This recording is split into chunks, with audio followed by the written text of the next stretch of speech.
Assalamualaikum warahmatullahi wabarakatuh. Selamat bergabung di channel grup mata pelajaran akuntansi dasar. Pertemuan keempat ini akan membahas tentang konsep dasar akuntansi. Konsep dasar akuntansi merupakan landasan yang berlaku umum sehingga diperoleh suatu kesatuan analisis, pandangan dan pendapat baik oleh penyaji informasi keuangan maupun pihak-pihak yang memerlukannya. Agar pemahaman akuntansi Anda tidak mengalami kesalahan, di bawah ini akan kita bahas mengenai konsep dasar akuntansi yang perlu Anda ketahui menurut pendapat Armada. Dasar akrual.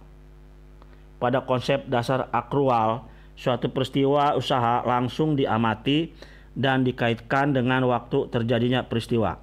Bila peristiwanya sudah terjadi, pengaruhnya sudah harus diakui tanpa memperhatikan pembayarannya sudah dilakukan atau belum. Dasar kas atau cash basic.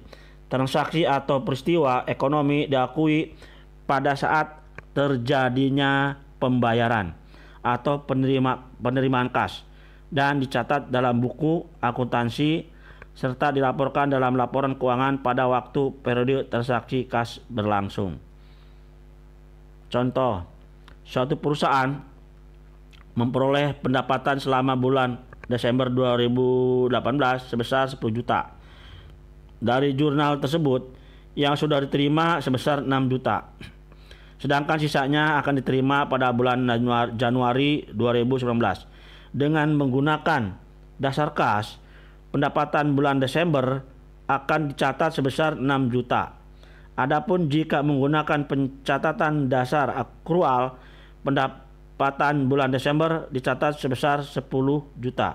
Dari kedua dasar pencatatan di atas, yang paling sering digunakan sebagai dasar pencatatan dalam akuntansi adalah dasar akrual. Konsep kesatuan usaha. Konsep kesatuan usaha adalah keuangan perusahaan terpisah dari pemilik, keuangan karyawan dan dari keuangan para direksi. Dengan demikian, perusahaan dianggap sebagai badan atau organisasi yang berdiri sendiri.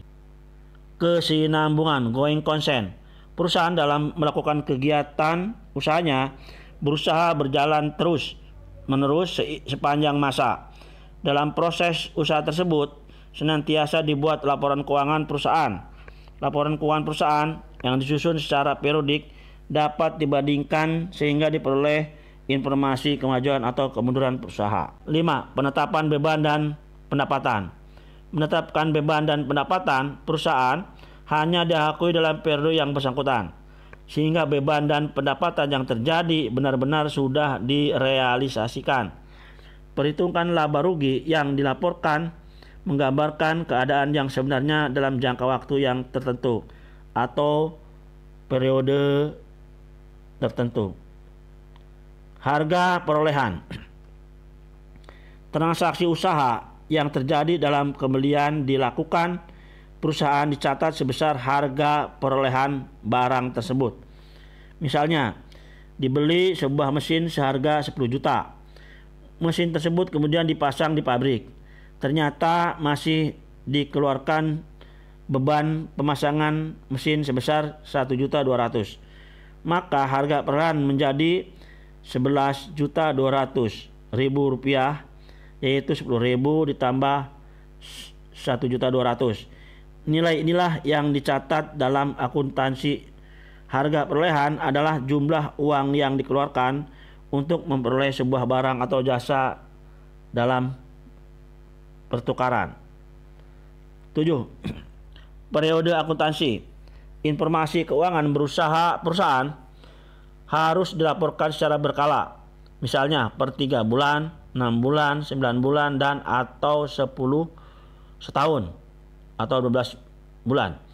Pelaporan informasi keuangan secara berkala ini disebut periode akuntansi.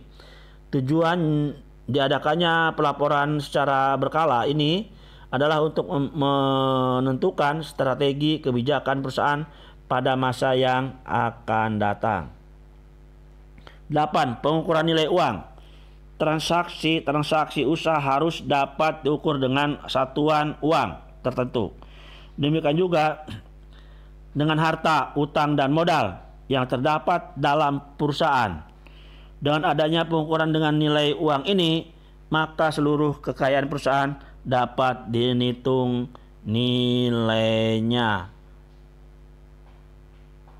Pertemuan keempat cukup sampai di sini. Terima kasih. Wassalamualaikum warahmatullahi wabarakatuh.